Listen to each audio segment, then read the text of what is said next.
guys, welcome to the Untold Stories of Forex, and I am Stacy Pigmentation, chilling with your lovely mentor. Paps Fibonacci, guys. On today's topic, we're going to be talking about what do you do when you have blown so much? How do you get back to the game? And also, when you have held trades for a very long term, when you come back to opening new trades, it also becomes a very psychological thing that could make you blow for a long time. So how do you get back from that situation? No, definitely, guys. The human psychology is a very fun and complicated. It's complex. Yeah, mindset. And as a trader, most of your thing, it deals with your mind.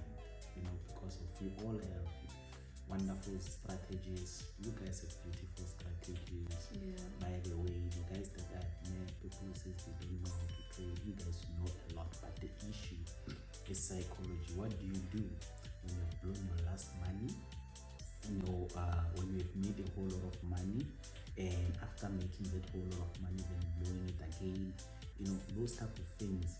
How do you come back? What do you do when you are under pressure of paying rent, paying installments, paying accounts, paying loans as a full-time trader, or as somebody who is dependent on trading money and you blow?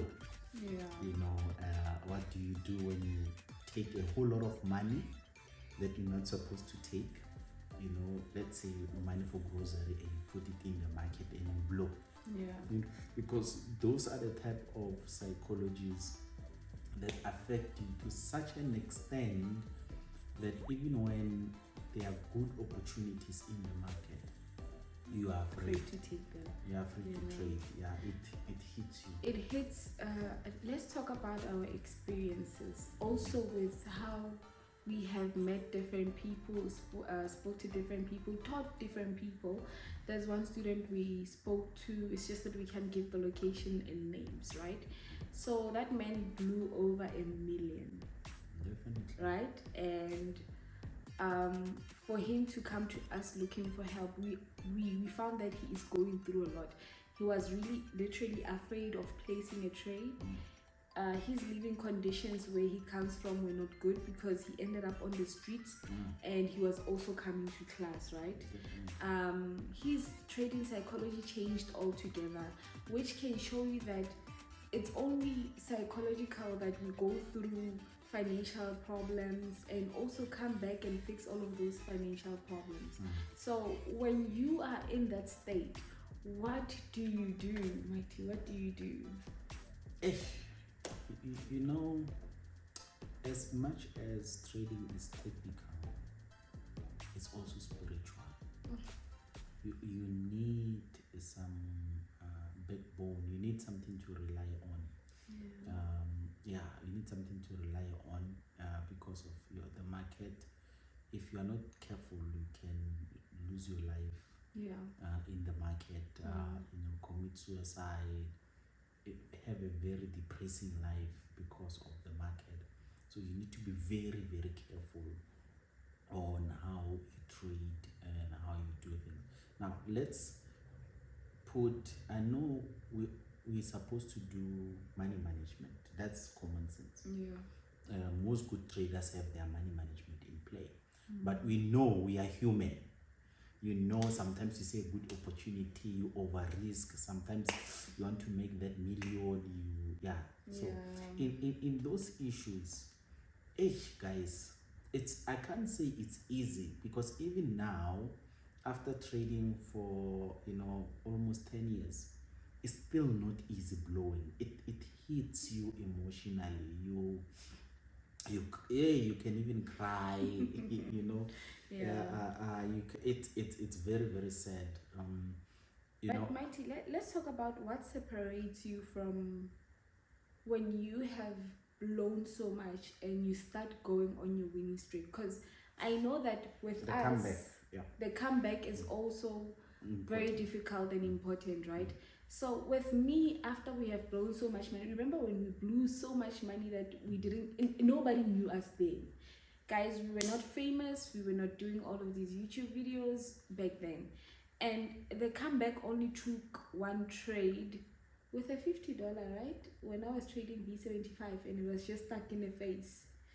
Guys, it took me holding V75 for a week, and that's how my comeback started. And that's when I learned that actually you don't need a whole lot of money to make money, right? Now, the psychology that everybody's having is that lately it's that they need to trade funded accounts because they got a lot of leverage there because they're buying big accounts. But with us, we don't trade all of those accounts. Why? Because we have learned that everything that is little or big can be grown towards a specific point. Yeah. You know, I was having a one-on-one with one student yesterday, and we were speaking about being strong mentally in trading. I told him one thing: never trade alone. Yeah. You know, I know some of you guys, you don't want people to know that you are trading, you are hiding yourself, you are trading behind doors, your family, your friends, no one knows. You say they will know the day you make money. Bad move. Never trade alone, guys, because trading can be very depressing. So what I told him is that, man, find someone you can trade with. Someone when you are having a bad trading week or a losing streak, that person will come and boost you and say, you know what, man, here's something, you know, somebody to balance you. When you are losing, you know that you can't lose all of the time, both of the time, you know, at the same time. So you will have, when I am winning, for an example, me, I have Stacy here. Sometimes you find that I have a bad week, but she's doing good.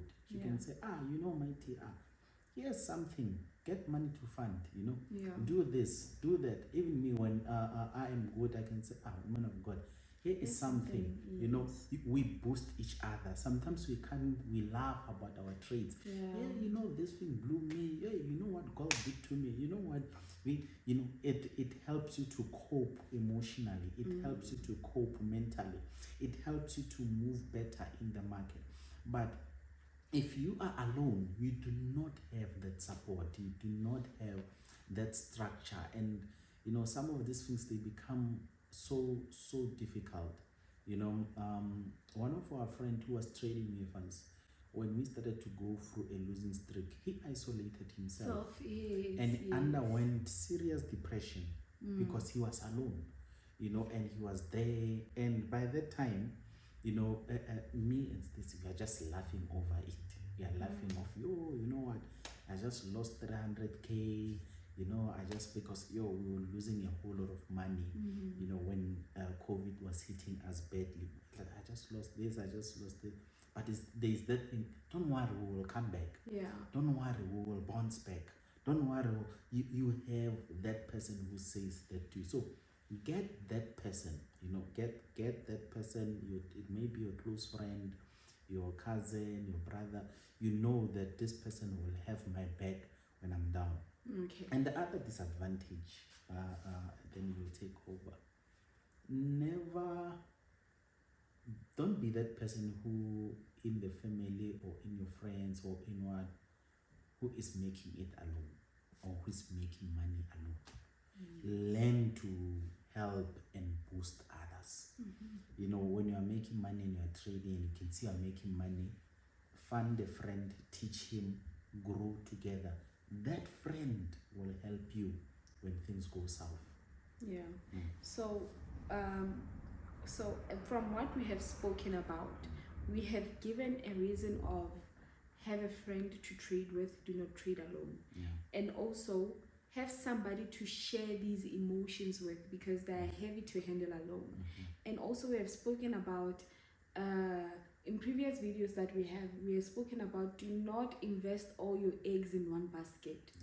Okay, so let us simplify this for you. Let's say I've got 100,000 to pay to trade with. Do you know how many chances I have in 100,000 for me to just, you know, become that trader? Because literally, if I have 100,000, it's too much for me to just fund 100,000. What am I chasing in the market so much, right? So in that 100,000, I have about 20, 30, or 50 chances to try trading, no matter how bad you are in trading or whatever losing streaks you're having, that's a lot of money to lose in just one take. And it is very foolish to just invest all your money in just one trade. I'm saying this because when we are trading, this is a point that you guys need to also get. When we are trading, we tend to think about, if I blow today, do I have something to go back to the market with tomorrow? Right? And then when we separate the money, we are also thinking about, it is very healthy to trade with a fat bank balance. Guys, there's nothing that gives you confidence than your bank balance. Like, even if you blow that 5,000, there's about 95,000 inside of your bank. Like, it gives you confidence to go back to the market and trade again. But for those who are going to start on point zero, here's the thing: invest in long-term trades. I don't know how many times I'm going to say this. Invest in holding long-term. Right? I know it is difficult, but when I say long-term, I'm not saying you must hold for the whole year. I'm saying that you must at least start with holding for 1 or 2 days. Look at what the market is giving you. And even when you are withdrawing, remember that in your withdrawals, there's a percentage that goes to your bank account to pay for whatever that you need to pay for. And then there's money that remains in your trading account to meet your needs when you need to trade. No, right? Definitely.